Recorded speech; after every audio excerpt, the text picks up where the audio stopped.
Imran series novel تاریخ بنور تحریر M.A. رات۔ معزز دوستو، ہم تو ویسے ہی ستم رسیدہ ہیں، ہمارے پاس اسلحہ وغیرہ کچھ نہیں ہے۔ ہاں، اب یہ اندازہ ہو رہا ہے، چلو اس طرف بیٹھ جاؤ اور تم لوگ انہیں کرسیوں پر رسیوں سے باندھ دو۔ ارے کیا تمہیں ہماری مہمان نوازی کا یہی طریقہ آتا ہے؟ وانسو پاؤ نے کہا۔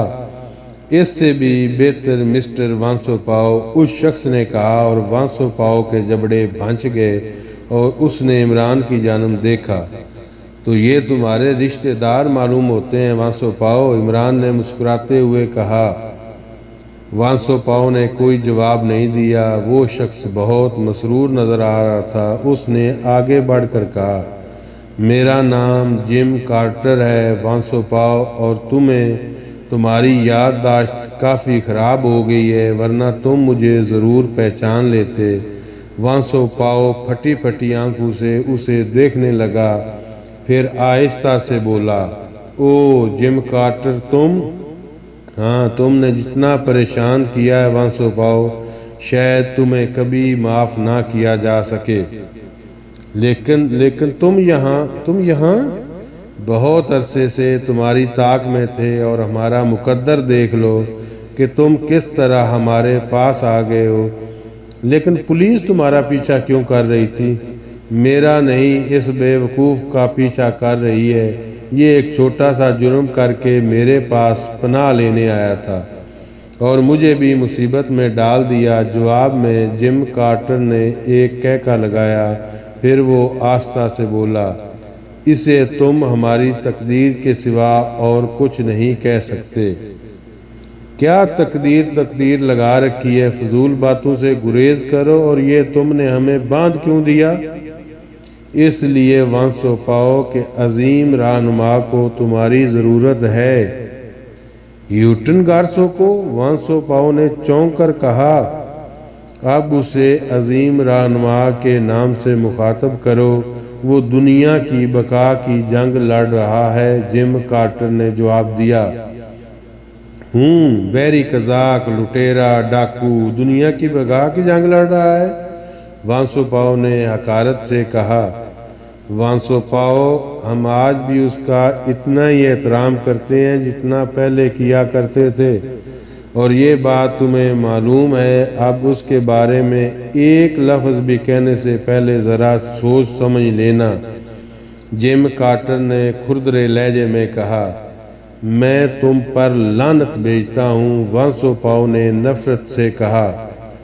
بھیجو، اب جب عظیم رہنما تم پر لعنتوں کا میਂہ برسائے گا تو تمہیں اس کا اندازہ ہوگا، جم کارٹر نے ہنستے ہوئے کہا۔ پھر وہ اس ٹیلی ویژن ٹرانسمیٹر کے پاس پہنچ گیا جو عجیب و غریب نوعیت کا حامل تھا، اور اس نے ٹرانسمیٹر آن کر دیا۔ تھوڑی دیر تک اس پر روشنیاں کوندتی رہیں، پھر ہیوٹن گارسو کا چہرہ نمودار ہو گیا۔ ہاں جم کارٹر، کوئی خاص بات؟ سر، مبارکباد پیش کرنا چاہتا ہوں۔ کس سلسلے میں؟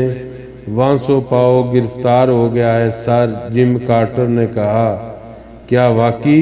ہیوٹن گارسو کے چہرے پر عجیب سے تاثرات پھیل گئے۔ جی، تو پھر تم ایسا کرو کہ اسے لے کر جلد از جلد میرے پاس آ جاؤ۔ ٹھیک ہے عظیم رہنما، ہم پہنچ رہے ہیں، جم کارٹر نے مؤدبانہ لہجے میں کہا۔ میرے لیے صبر ذرا مشکل کام ہے، تم احتیاط کے ساتھ وہاں لے آؤ، اور ہم تمہارا انتظار کر رہے ہیں۔ جو حکم عظیم رہنما، جم کارٹر نے کہا، اور ٹرانسمیٹر بند کر دیا۔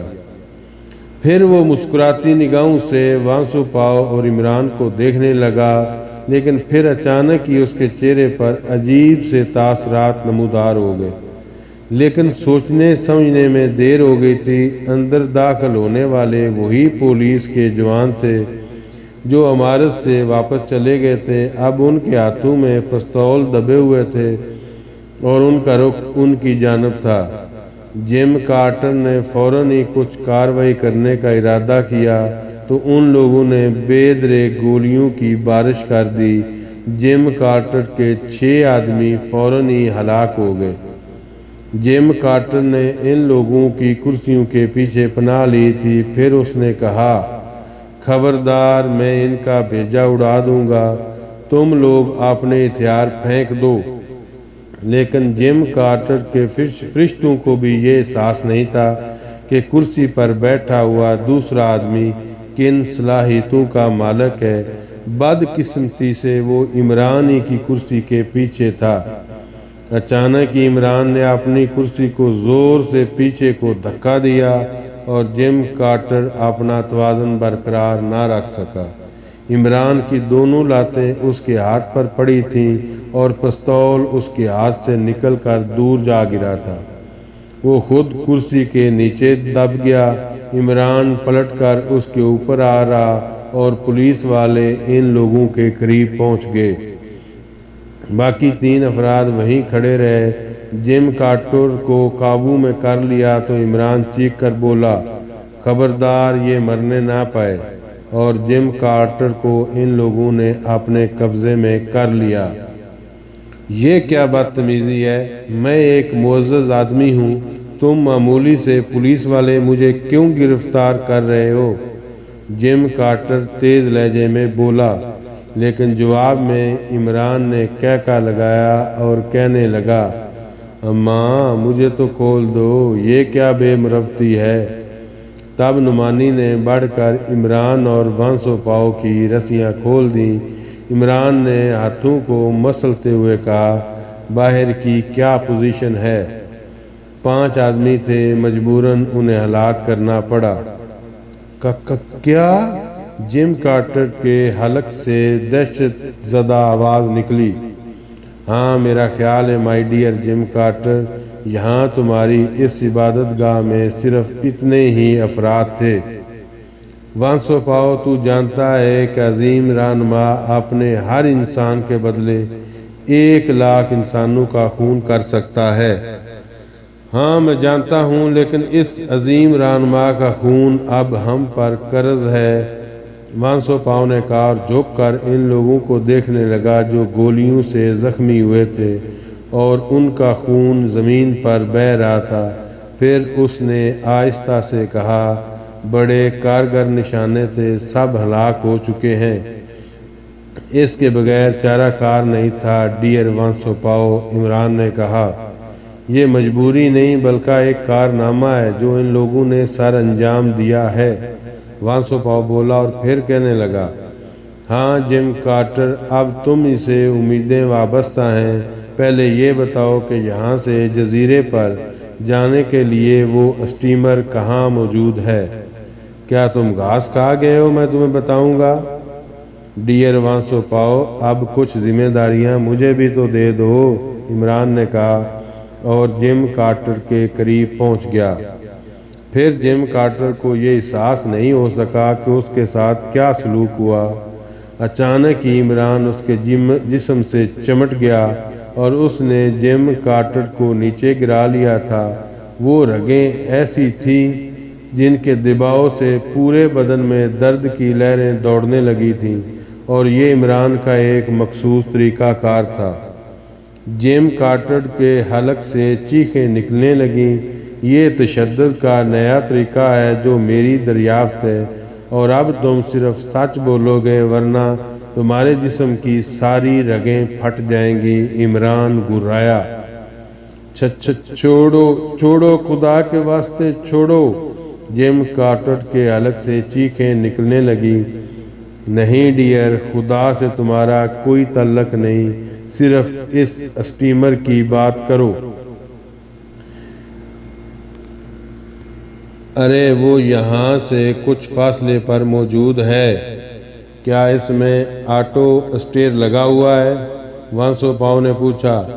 جب تو جانتا ہے ساری باتیں تو پوچھ کیوں رہا ہے؟ جم کارٹر نے کراتے ہوئے کہا، ہمیں کتنا سفر کرنا ہوگا؟ وہ اپنی منزل پر سیٹ کر دیا گیا ہے، تجھ پر اعتبار کر رہے، کرو یا نہ کرو، میں سچ کہہ رہا ہوں۔ اب تو چھوڑ دے ظالم، یا پھر میری گردن دبا دے۔ جم کارٹر نے کہا، اس کا چہرہ ناقابل برداشت درد سے بری طرح بگڑ چکا تھا۔ میں تمہاری دوسری ہدایت کی تعمیل کر رہا ہوں my dear Jim Carter, Imran نے کہا اور اس کا جسم چھوڑ کر اس کی گردن پر دباؤ ڈالنے لگا۔ پھر سیکرٹ سروس کے تمام ممبروں نے خوف بری نگاہوں سے عمران کی یہ درندگی دیکھی کہ جم کارٹر کی زبان اور آنکھیں باہر ابل پڑی تھیں، اور جب تک وہ ختم نہیں ہو گیا تھا عمران نے اس کی گردن نہیں چھوڑی تھی۔ پھر عمران سیدھا کھڑا ہو گیا اور اس نے اس طرح ہاتھ جھاڑے جیسے کوئی معمولی کام کیا ہو۔ خود وانسو پاؤ اسے حیران نگاہوں سے دیکھ رہا تھا۔ عمران کہنے لگا، اس وقت تو ہم لاشوں میں خود کفیل ہیں ڈیئر وانسو پاؤ، کیا خیال ہے تمہارا؟ گندا خون بہایا ہے ہم نے، وہ خون جو انسانیت کا دشمن خون تھا، وانسو پاؤ نے حقارت سے کہا۔ تو پھر کیا خیال ہے انہیں اسی عبادت گاہ میں دفن کر دیا جائے تاکہ ہمیشہ ثواب حاصل کرتے رہیں؟ یہ کام ضروری نہیں ہے، بس ان لوگوں کو یکجا کر کے یہیں جمع کر دو اور ذرا یہاں کی تلاشی لے ڈالو، باقی ذمہ داری مجھے سونپ دو۔ پھر وہاں انہیں وہ سب کچھ مل گیا جو ان کی توقع کے مطابق تھا۔ وانسو پاؤ اتنی اعلیٰ ذہانتوں کا عالم تھا کہ خود عمران کو حیرت ہوتی تھی۔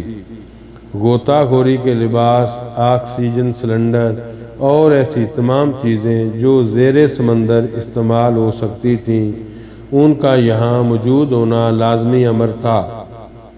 البتہ انہیں یہ اندازہ نہیں تھا کہ ان کے کتنے آدمی مزید باہر موجود ہیں۔ بہرحال یہ سب بعد کی باتیں تھیں، انہیں اس وقت اپنا کام سر انجام دینا تھا۔ چنانچہ عمران کی ہدایت پر وہ واٹر پروف لباس پوری ٹیم کو دے دیے گئے اور ان لوگوں نے وہ لباس پہن لیے۔ خود عمران نے بھی وہ لباس پہنا تھا، لیکن وانسو پاؤ کو ایسا لباس پہننے کے لیے نہیں دیا گیا تھا۔ آکسیجن سلنڈر وغیرہ بھی ساتھ لے لیے گئے تھے تاکہ وقت ضرورت استعمال میں لائے جا سکیں۔ پھر اس کام سے فارغ ہونے کے بعد انہوں نے پانی میں استعمال ہونے والے ہتھیار سنبھالے اور رات کی تاریکی میں وہ سب کے سب اس پرسرار عبادت گاہ سے باہر نکل آئے۔